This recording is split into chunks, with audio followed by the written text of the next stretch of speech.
So somebody might be listening right now, Dr. Kaufman, and I've heard you talk about the viruses and how there's really no such thing as a virus. So people get confused by all of that. Are you able to kind of sum up briefly then how do we relate what a cold is? Is that not a virus? And why do you say there's no viruses? Are you able to articulate that? I know we've done it before, but there's going to be new audience members that go, what did he just say?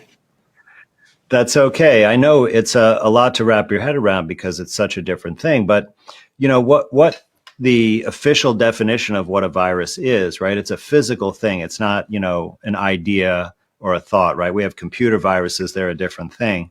But these viruses that they say make us sick, these are very, very tiny particles, and they're said that they can replicate or make copies of themselves, like reproduce, in host cells, and that they contain genetic material and they're made of some kind of a coat, right? Now, these particles supposedly go into our cells, like if it was a flu or supposedly a COVID virus, right? It would go to our lungs, invade our lung cells, reproduce, make tons of copies of itself, and then each of those copies would go to other cells in your lung and do the same thing, right? And then that would destroy your lung tissue and cause you to be sick.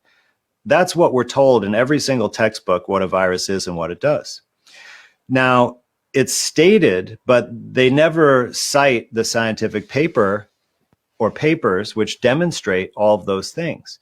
And I went looking, right, for a scientific paper, and I looked back, close to 100 years. There are some papers from the 40s that I've looked at.